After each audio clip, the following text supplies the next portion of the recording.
Hey Fivers, I made this. Look at that, it's going to Murph.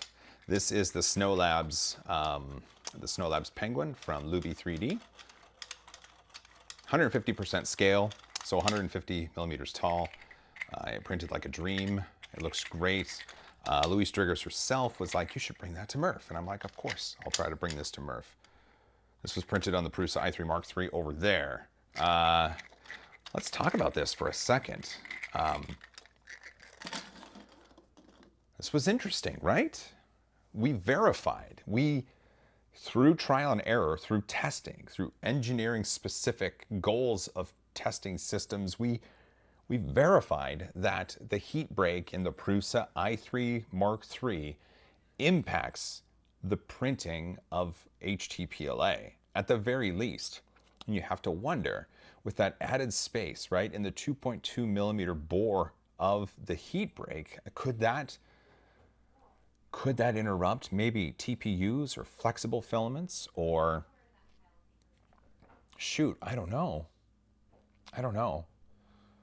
But that's interesting, right? And I think that, I know invariably I'm going to get comments on the video where it's like, I hate Prusa. He copies everything. I can't believe that guy's selling stuff. His printers aren't worth it. Of course it sucks. And I'm going to get other people that are like, that's just you. I print fine. Which is fine. People can say what they want. I'm just presenting some really cool information. And I hope that not only was the information good, I hope that it applies to more than just this, right? I want to see information like this taken into account when troubleshooting. I want to see it taken into account when upgrading. I think it's really cool that that a $15 part is the fix for this, but obviously Prusa and his team, they got a specific heat break for this. It could be to help with MMU stuff or retractions or whatever. I don't know. And I like that we actually approached this route. I like that oiling wasn't the final answer. I know 3D Maker Noob just talked about his filament oiler, and I know the Be Very Creative B2X or whatever it is that Maker's Muse talked about and reviewed. I know that they talked about oiling. I think I've talked about it in the past from the old video where I talked about seasoning a nozzle or whatever. But I'm glad that wasn't the final answer here. I'm glad that we were able to demonstrate a hardware change affected the outcome. That was the most important part. Being able to print HTPLA, like Protopasta stuffs. I mean, they're local to me. They're my friends. I love their filament. Being able to print with their filament has always been awesome, except on the Mark III, because it required crazy temperatures to be able to do it. Now, though, with this one, it'll work. That was fun. Well, I hope that you learned something from this. I hope that I don't get too much blowback. Again, I record this right after the video, so I have no idea what's coming. This should be going out, if everything is right before Murph. Oh man. Well, you know what? Here, let's see. Maybe Murph is going to be exciting. I'm planning 4 videos from Murph. I want to talk to James about his 3D printed arcade cabinet, the Ready Printer 1. Looks cool. Knack 3D and the belt printer. Ooh, excuse me.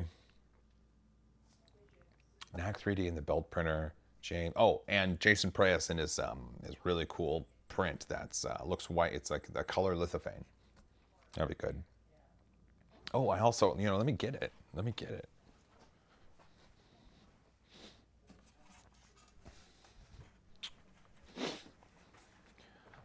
Look at this. This is my OpenRC F1. This is, the orange is a Nylon G from Matter Hackers. The black is a Nylon X, and they've sponsored a video. They said, hey, we want you to race in the race. Put together a car out of our material, and let's see how it works in the demolition derby. Nylon G is very impact resistant. Of course, then Keith from Potapasta is like, I'm making mine out of PC ABS. And I'm like, meh, meh, meh. I did have to switch out one part for a PLA part until I got some more Matter Hackers Nylon X in, but this should be fun. This should be a lot of fun. This is the first time I've ever printed a small one, assembled it, and put the electronics in. It wasn't actually that hard. It was about 200 bucks worth of electronics. I just bought everything. I bought the battery, the charger, the speed control, the servo, the motor, the radio, all of that stuff. I just went and got it all. It was easy enough. But you'll see that in a video in April. Still working on getting Sean here and the timing of that after Murph. I've been very fortunate in getting a lot of extra people pledging with Patreon, which is great, but I've also been in contact with a bunch of people who want to do some sponsorship of content on the channel. This video and a previous one was sponsored by Squarespace, which is great of them, but I've got some more Skillshare stuff coming up.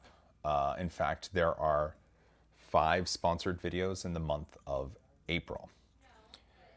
And I hope you don't mind. I hope I present them in a great way. I hope it's fun.